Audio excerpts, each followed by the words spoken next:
Alright, so today we're going to look at problems where we're factoring by grouping. And like I was saying, these are going to be very similar to our GCF problems.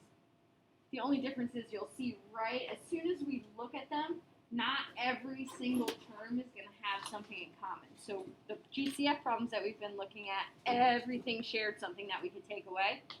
These problems aren't going to look like that, but we're going to be able to put them in groups that share things so that then we can factor out the GCF and simplify it some more. So that's why they call it factor by grouping, because we're going to put it into groups and then we're going to simplify. So the first thing we're going to want to do is pick out our two groups. And the way we're going to pick out our two groups is we're literally going to take like the first two terms, the two terms with the biggest exponents, put those together. The two terms with the least amount of exponents will go together. So our step one,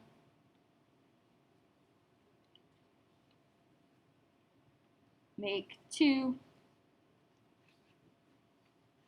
groups. In your two groups, you want the biggest exponents together, and then you want the smallest exponents together.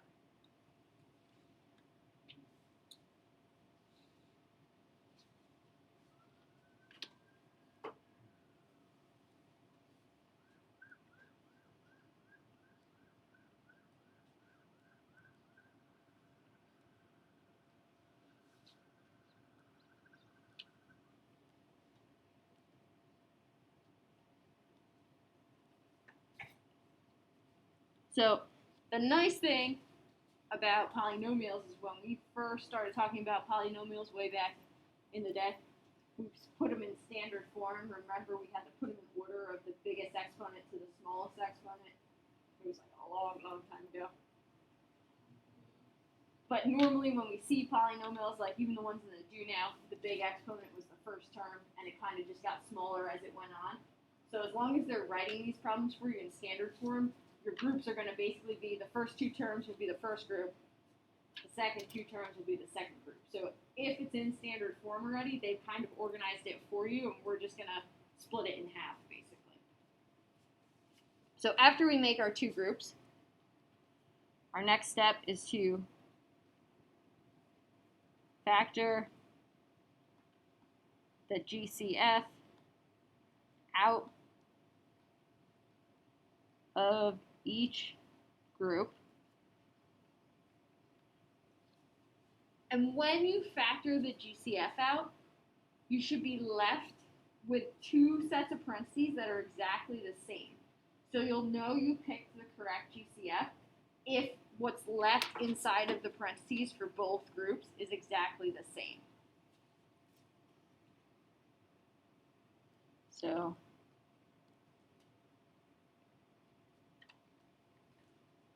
what's left inside both parentheses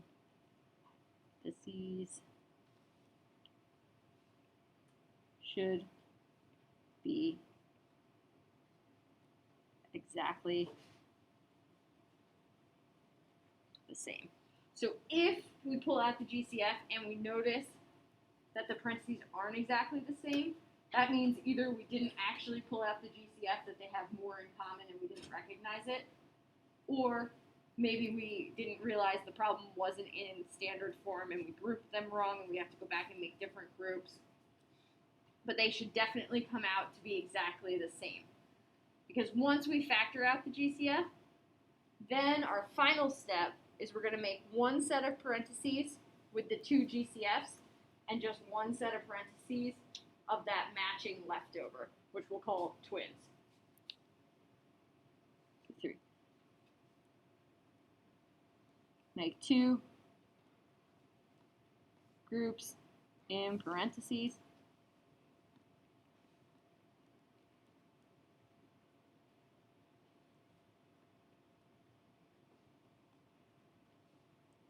One group of the GCFs, so the things that we have out in front of our parentheses, and then one group of that matching inside, those twins that we ended up having.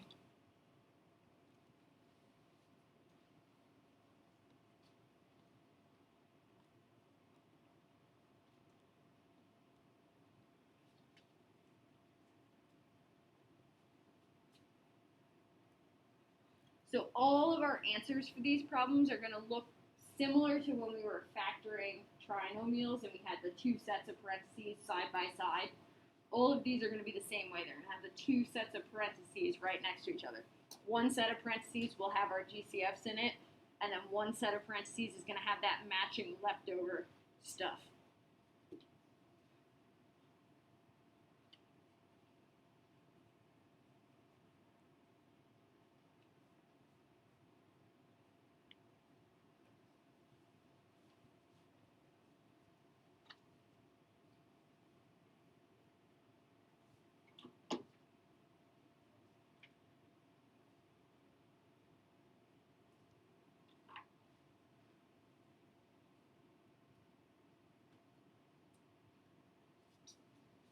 All right, so let's actually look at one.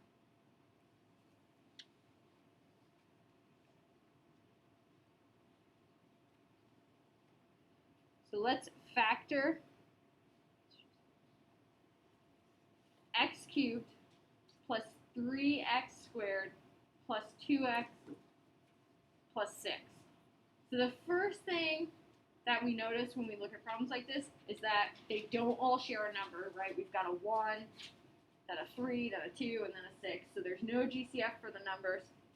And they don't all have an x, so there's no variable that they all share. So because there's nothing that they all share, that's why we want to factor this by grouping.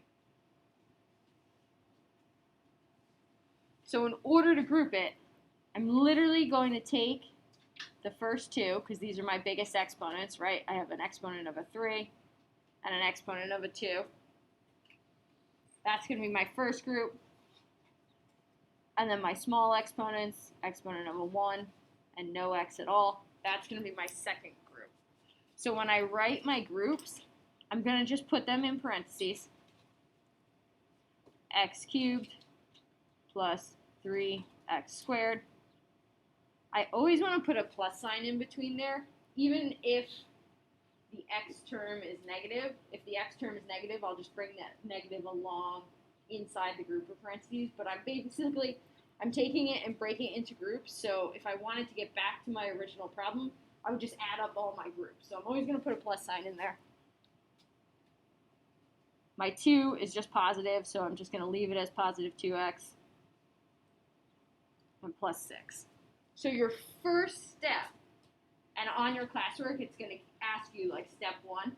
Your first step is just to make those two groups. So you're literally taking the two biggest exponents, putting them in the first group, taking the two terms with the smallest exponents, putting them in the second group. Once we do that, then it's like we've got two separate GCF problems to do in the same thing. So now we want to look at x cubed and 3x squared, and we want to ask ourselves, what's their GCF? What do they have in common? I see I have a coefficient of a 1 and a coefficient of a 3. So I know 1 and 3 don't have a GCF bigger than 1, so I don't need to write that. And then I look and I say, ooh, they both have x's. The least amount of x's they have is the x squared. So I'm going to pull out an x squared here. Once I pull out an x squared, if I took away 2 of the x's from x cubed, then I'm only left with 1. And I took out x squared from the second term, that 3x squared, so I'm just left with a 3.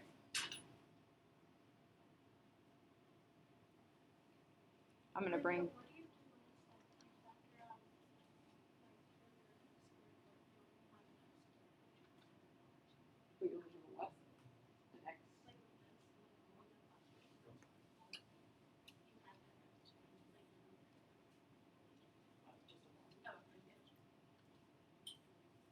Yeah, so if you factor out the GCF and nothing is left over, remember you just put a 1 in its place. So then I brought down the plus sign, and now I want to ask myself, okay, what did 2x and 6 share? What did 2x and 6 share? 2, right? Biggest number I can divide them both by is 2. So I'm going to bring a 2 out. Now, I can check myself here because once I find my leftovers, it should be exactly the same as my other parentheses. This is what I was talking about those quote-unquote twins. This set of parentheses should be exactly the same as the x plus 3 that we got last time. And we see, if I divide this by 2, I'm left with x. If I divide this by 2, I'm left with a positive 3. So I do have matching sets of parentheses, which is good. That means so far I'm on the right track. So now I'm going to just finish up this problem by writing my first set of parentheses is just going to be my GCFs. So I'm going to take my GCF that was out in front here and my GCF that was out in front here. And that's going to be my first set of parentheses. So my x squared plus 2. And then my second set of parentheses is just going to be that twins, that x plus 3.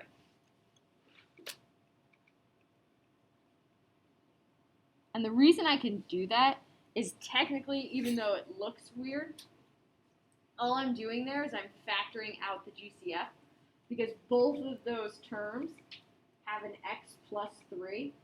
So I'm taking the x plus 3 out and then just saying what's left over. When I take the x plus 3 out, all that's left is an x squared and a 2. So that's why one parentheses gets the GCFs and one parentheses gets the twins.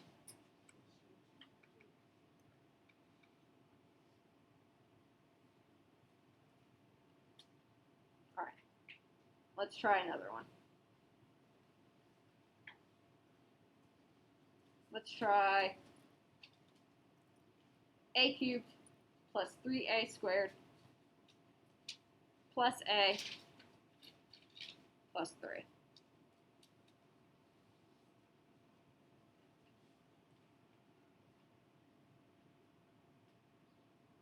So first thing I do is I notice that my exponents are right in order, right? I have a 3, a 2, a 1, and then no a at all.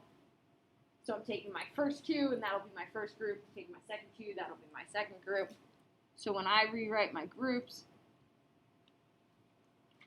I'm saying I have a cubed plus 3a squared plus a plus 3.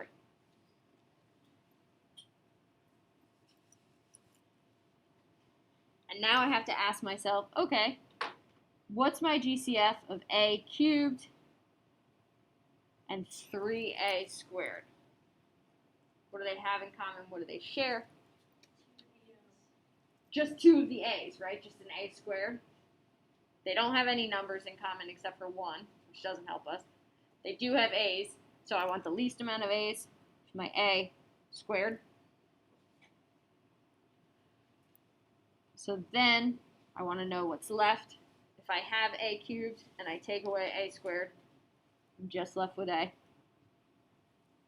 If I have 3a squared and I take away a squared, I'm just left with a 3.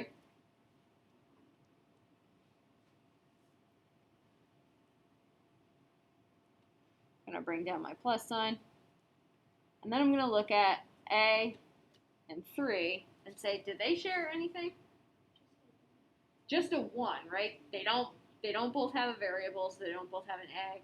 They don't both have a number they shared. They just share a 1. I also already noticed that my leftovers, when I factored that first part, was a plus 3. So it already kind of matches. It already looks exactly like what I wanted. Since they don't share anything, I'm just going to hold that GCF spot with a 1. And everything inside the parentheses is going to be the same, because if I divide everything by 1, nothing's going to change. I've got 2 sets of parentheses that match. I've got 2 GCFs. I'm good to go to write my final answer. So my final answer is going to be a squared plus 1, because that's my GCFs that are out in front. And then my twins, my a plus 3.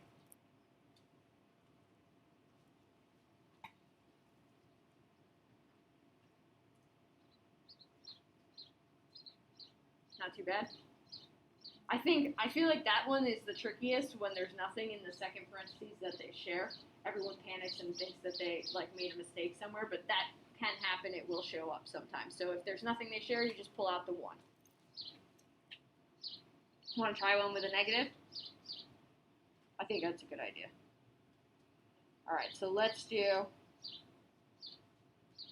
12a cubed, or hello, learn to read, 2a cubed plus 8a squared minus 3 minus 12.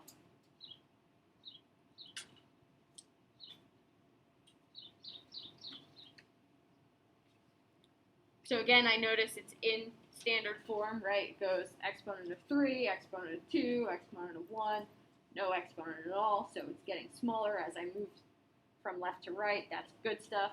That means I'm just going to take my first 2 terms for my first group, my second 2 terms for my second group. So my groups are going to end up being 2a cubed plus 8a squared. Now I always want a plus sign here, no matter what. So even though it's a negative 3a, I'm just going to keep that negative inside the parentheses with the 3a. So even though I'm putting a plus sign there, all that's going to happen is the negative will stay attached to my negative 3a. Bring down my minus 12.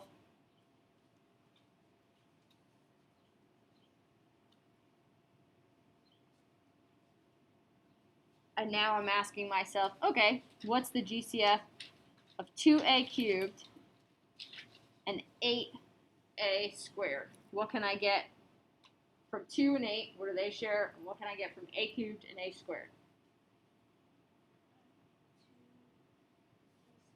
A 2a squared, right? I can divide 2 and 8 by 2. They both have a's. A squared is the smallest a that they have. So then I'm literally going to go in and go, okay, 2a squared. I'm going to divide it, right? 2a cubed divided by 2a squared. The 2's go away. If I had a cubed and I divide a squared, I just have an a left. I'm going to do the same thing over here. 8 divided by 2 gives me 4, and the a squareds can cancel out. So I just have a 4 left. Bring down my plus sign. And then I want to say to myself, okay, what does a negative 3a share and a negative 12? They share a 3, right? But if I don't take those negatives out, so if I just take the 3 out, I'm going to be left, if I divide this by 3, I'm going to be left with a negative a. And if I divide this by 3, I'm going to be left with a negative 4. Do my parentheses match now? No, because the second set of parentheses, those purple parentheses, have negative signs in them, right? So sometimes, if you end up in this situation, all that means is we also needed to take that negative out. So we want to bring that negative outside, because if we did that, this becomes positive if I divide by a negative 3. And if I divide a negative by a negative, this becomes positive. So you technically saying plus negative 3 is absolutely correct, but we don't like having multiple signs. We like to simplify as much as possible. So all you really need here is just that minus sign.